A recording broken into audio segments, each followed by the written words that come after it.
what's the cost of saying no to China? If you're Japan, the cost is your exports, your tourists, your supply chain, your staff, and your industry. That's what saying no costs to Japan though, but what it costs to you comes from where Japan has to find the money.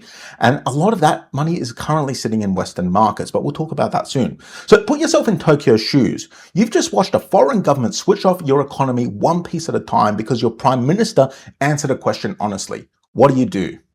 You do the only two things that work, and they happen to be the most expensive things that a country can possibly do. First, you rearm. Japan spent decades at about 1% of its economy on defense. Takaichi is driving towards 3.5%.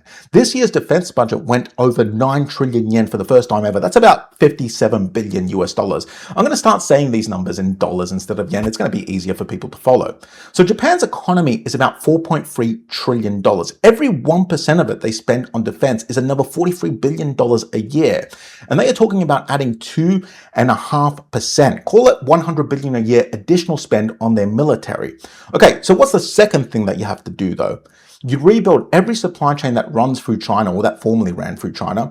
You build stockpiles targeting 180 days of the minerals you can't afford to lose. You introduce subsidies for recycling these minerals. You put state money into buying a piece of a mine in Australia so you have better access to minerals. You get the idea. They have to do all these things. These things don't make you money as a country, but they buy you the ability to say no to China next time, which is critical. And look, I know this seems extreme because if you add up the damage that China has done so far, it's about $10 billion per year. So why would Japan spend 10 times that, 100 billion, answering it?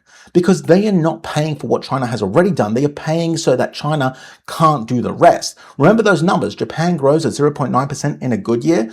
Tourism took off 0.2% of that. A full rare earth cutoff takes another 1.3%, and that puts Japan in a minus 0.6% recession whenever Beijing wants to play that card. 100 billion a year buys you insurance against that reality, and possibly the gamble that she's taking, it buys a better future for Japan. Quick thing before you go, I've written a free guide called How to Retire Before 2036. It's a full 10-year plan for anyone starting late.